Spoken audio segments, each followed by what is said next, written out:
alhamdulillah masih penuh di masjid ini.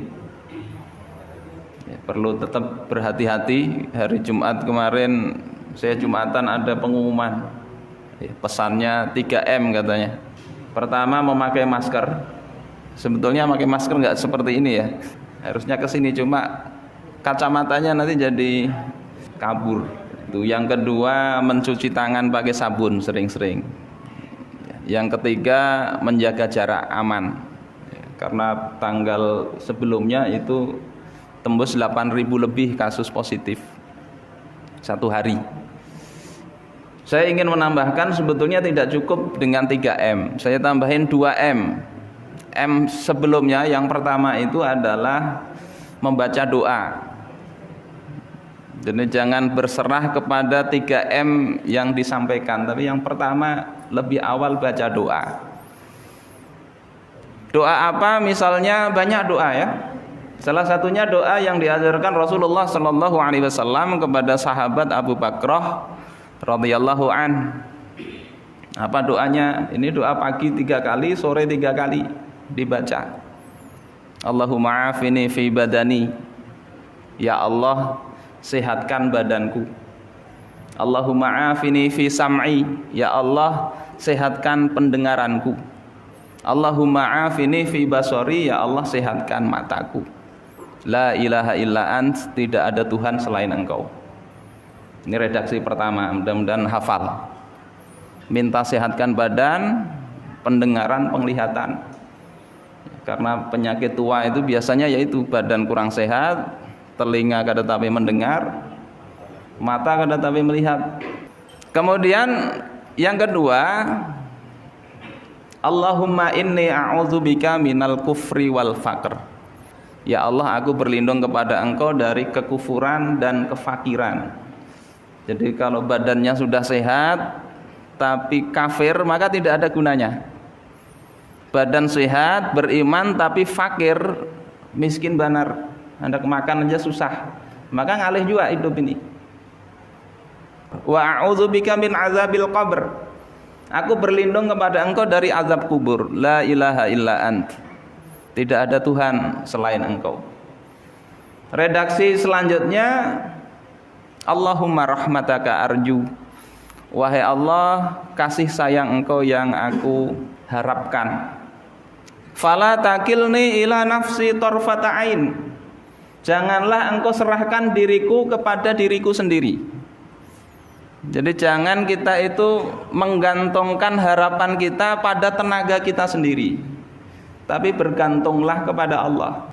Walaupun sekejap mata, jangan kita berserah kepada diri sendiri. Fala takilni ila nafsi tarfata ain. Tarfata ain itu sekejap mata. Wa aslih li sa'ni kullahu. Perbaikilah semua urusanku. La ilaha illa ant. Tidak ada Tuhan selain Engkau. Jadi 3 redaksi tadi, baca pagi 3 kali, sore 3 kali, imbah subuh lan imbah asar kah. Ya, harapannya Allah jaga, karena bagaimanapun kita pakai masker, ya, kalau Allah tidak menjaga kena juga. Virusnya itu halus benar.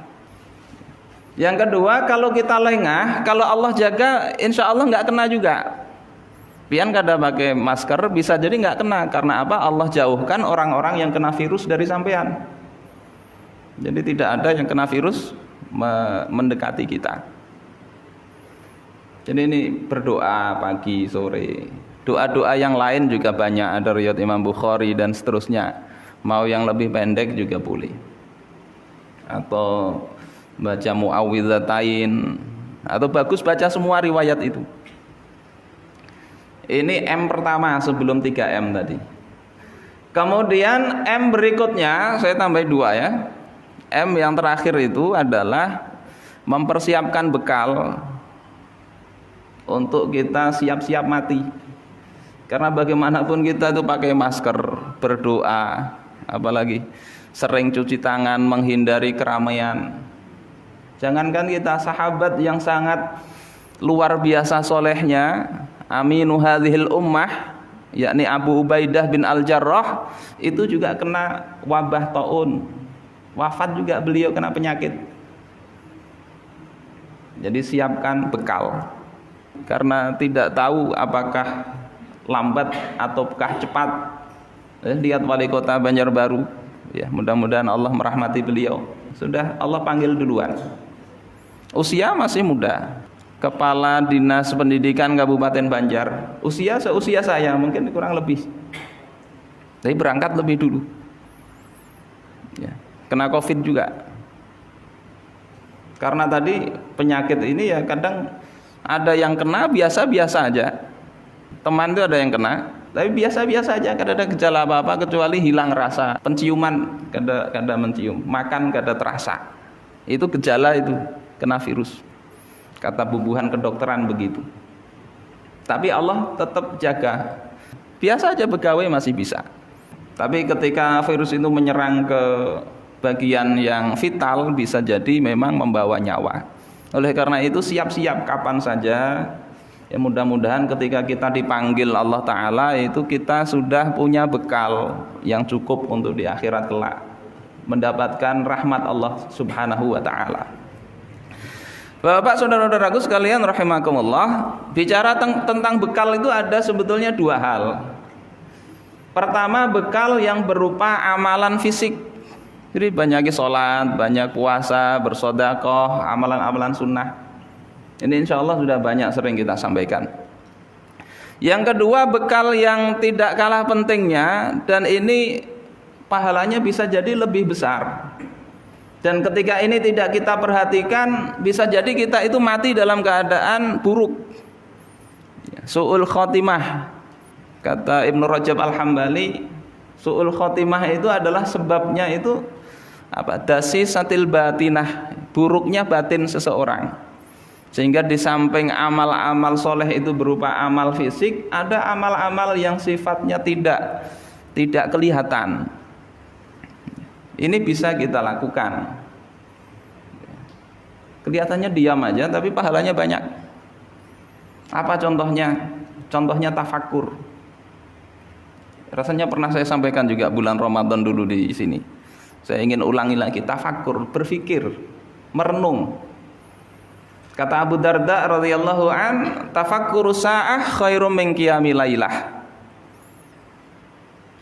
Tafakkur, berpikir sejenak, itu lebih baik daripada qiyamul lail satu malam. Siapa di antara kita yang kuat sholat sunnah satu malam? Tetapi dengan berpikir saatan itu ya sejenak. Kalau di bahasa sekarang saatan itu ya sejam. Tapi di sini ya sejenak lah. Itu lebih baik daripada ibadah satu malam. Ini riwayat yang sahih di dalam kitab Az-Zuhdu karangan Imam Ahmad bin Hambal, juga Imam Ibnu Sa'ad dalam At-Tabaqat Al-Kubra. Banyak riwayat tentang ini, tetapi ada yang dhaif. Misalnya khairun min ibadati sittina sanah, ada begitu. Lebih baik daripada beribadah 60 tahun. Nah, kalau itu riwayatnya tidak ada asalnya. Disandarkan kepada Nabi tapi riwayatnya lemah. La aslalahu, tidak ada asal usulnya. Dalam kata lain adalah palsu kalau kata orang. Kata ahli hadis begitu, maudhu'.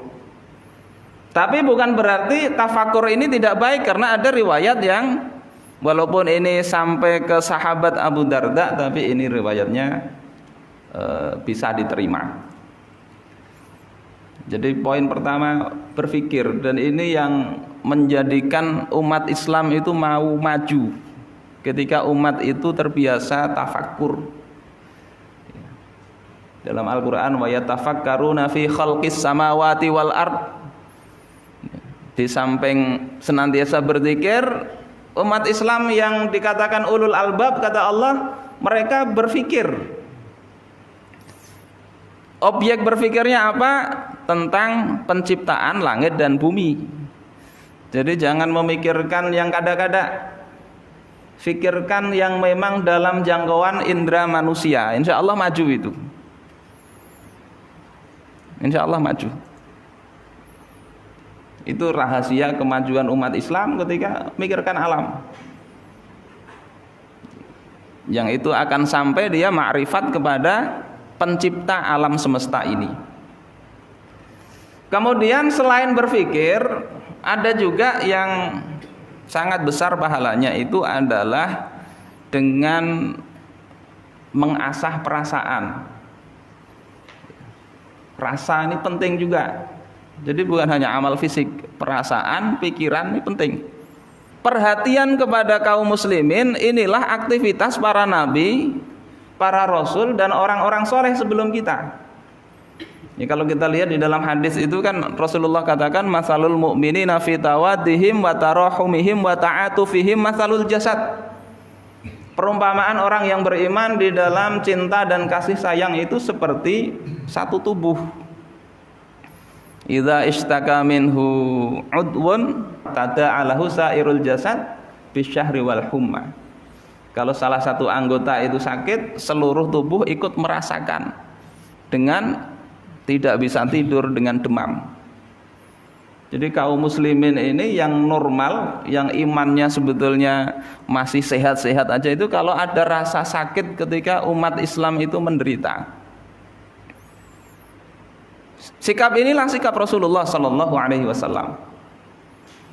Dalam surah Al-Kahfi misalnya Allah sampai mengatakan fala'allaka bakhi'un nafsaka.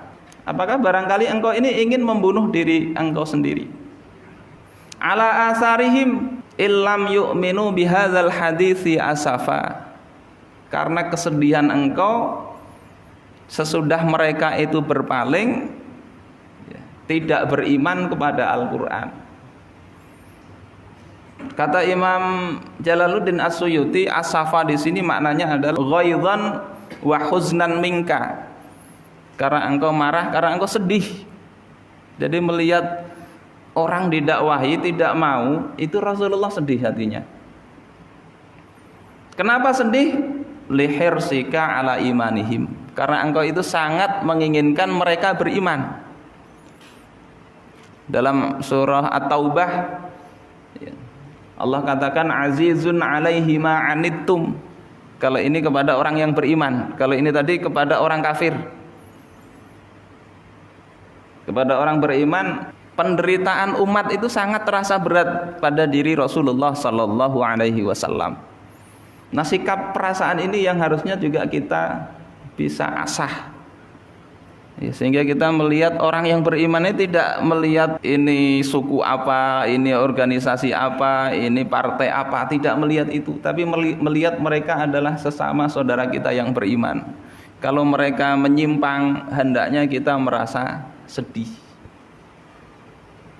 Nah, ini juga keutamaan yang besar. Nabi Musa alaihissalam dalam riwayat Imam Bukhari diceritakan juga menangis. Menangis apa? Memikirkan umatnya. Ketika ditanya, ini di dalam hadis Isra Mi'raj ya, kenapa engkau menangis wahai Musa? Maka Musa menjawab, abki li anna ghulaman bu'itsa ba'di. Aku menangis karena orang yang diutus setelahku yadkhulul jannata min ummatihi aktsaru mimma yadkhuluha min ummati.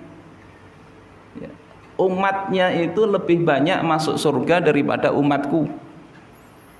Jadi kata Nabi Musa sedih bahkan sampai nangis karena umatnya Nabi Muhammad yang masuk surga kok lebih banyak daripada umat beliau. Sikap ini mudah-mudahan ada di dalam benak kita. Bukan sikap kebencian, bukan sikap senang. Kadang senang kalau musuh atau lawan politik atau lawan organisasi atau orang yang kita benci itu melakukan kesalahan, kita senang. Rasulullah sedih.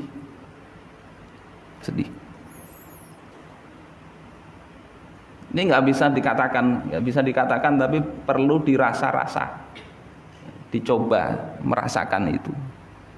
Bayangkan andai ya mereka itu kita melihat di depan kita disiksa, kita tega nggak? Nggak usah disiksa di neraka, di dunia aja lah. Misalnya siapa yang kita nggak suka lah, bayangkan di depan kita dia dibacokin misalnya, kita sedih nggak?